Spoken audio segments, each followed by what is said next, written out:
చూస్తే రష్యాలోని పర్మ్ international airport నుంచి గోవాకు బయలుదేరిన విమానానికి బెదిరింపు కాల్ వచ్చింది.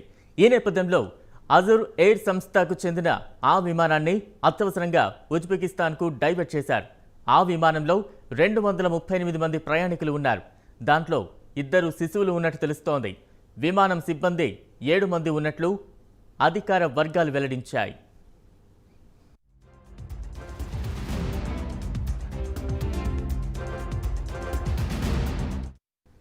రైట్, మొత్తంగా రష్యా నుంచి బయలుదేరిన గోవా చేరుకోబోయే విమానానికి బాంబు బెదిరింపు కాలు రావడంతో హుటాహుటిన అధికారులు ఉజ్బెకిస్తాన్లో ఫ్లైట్ ల్యాండ్ చేసిన సిచ్యువేషన్స్ ఉన్నాయి. దీనికి సంబంధించి మరింత అప్డేట్స్ అందించేందుకు మా ప్రతినిధి శివ సిద్ధంగా ఉన్నారు. శివ, బలరాం, రష్యా నుంచి ఏదైతే అజూర్ విమానం ఉందో గోవాకు వెళ్లాల్సిన అజూర్ విమానానికి బాంబు బెదిరింపు రావడంతో వెంటనే దాన్ని ఉజ్బెకిస్తాన్ వైపు తరలించారు. అంటే ఈ బాంబు బెదిరింపు గతంలో కూడా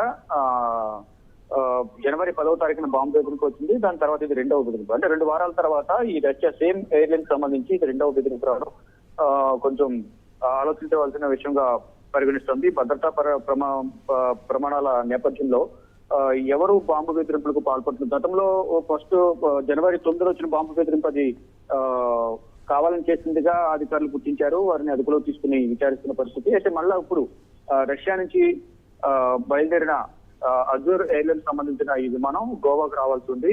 అయితే బాంబు బెదిరింపు రావడంతో వెంటనే దాన్ని ఉజ్బెకిస్తాన్ వైపు మళ్లించారు. యూరోప్, ఆసియా, ఆఫ్రికా అలాగే ఇతర దేశాలకు ఈ అజూర్ ఎయిర్లైన్స్ అనేది సేవలు అందిస్తోంది. మొత్తం ఈ చార్టర్డ్ విమానంలో మొత్తం 238 మంది ప్రయాణికులు ఉన్నారు. దీంట్లో 2 శిశువులు ఉన్నట్లు తెలుస్తుంది. అలాగే ఫ్లైట్ సిబ్బందితో కలిపి మొత్తం ఫ్లైట్ సిబ్బంది కూడా ఒక 7 ఉన్నారు. అయితే మొత్తంగా చూసుకుంటే కనుక ఈ విమానం అనేది ఉదయం గోవాలోని డొబోలిం విమానాశ్రయంలో తెల్లవారుజామున 4 గంటల 15 నిమిషాలకు ల్యాండ్ అవ్వాల్సి ఉందని ఒక అధికారి తెలియజేశారు. అయితే విమానంలో బాంబు ఉన్నట్లుగా డబోలి విమానాశ్రయం డైరెక్టర్ కు తెల్లవారుజామున అంటే మిడ్ నైట్ 12:30కి ఈమెయిల్ వచ్చింది. ఆ తర్వాత దీన్ని హుటాహుటిన గోవా వైపు రాకుండా అటు నుంచి అంటే రష్యా నుంచి ఉజ్బెకిస్తాన్ వైపు దారి మళ్లించి అక్కడ ల్యాండ్ చేశారు. ఇక ఈ నెల ప్రారంభంలోనే అదే ఎయిర్లైన్ సంబంధించి బాంబు ఉందంటూ కూడా గతంలో కూడా 2 వారాల క్రితం ఇలాగే బెదిరింపు కాల్ వచ్చింది. దాన్ని ఎంక్వైరీ చేసిన అనంతరం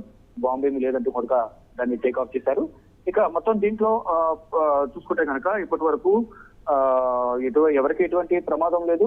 సురక్షితంగా దాన్ని ల్యాండ్ చేశారు. అందరూ సురక్షితంగా ఉన్నట్లు కూడా ఎయిర్పోర్ట్ అథారిటీ అధికారులు తెలిపారు. అంటే ఉదయం 4 గంటల 15 నిమిషాలకు ల్యాండ్ కావాల్సి ఉంది. ఇక రాత్రి సమయంలో మిడ్ నైట్ టైంలో ఎయిర్పోర్ట్ అథారిటీ అధికారులకు బాంబు ఉన్నట్టు కూడా మెయిల్ రావడంతో వెంటనే ఇతర అధికారులకు సమాచారం అందించి దాన్ని ఉజ్బెకిస్తాన్ వైపు తరలించారు. ఇప్పుడు వరకు అందరూ అయితే సేఫ్ గా ఉన్నారు. ఎటువంటి ఇబ్బంది లేదంటూ కూడా ఎయిర్పోర్ట్ అథారిటీ అధికారులు తెలియజేస్తున్నారు. Right, thank you Shiva.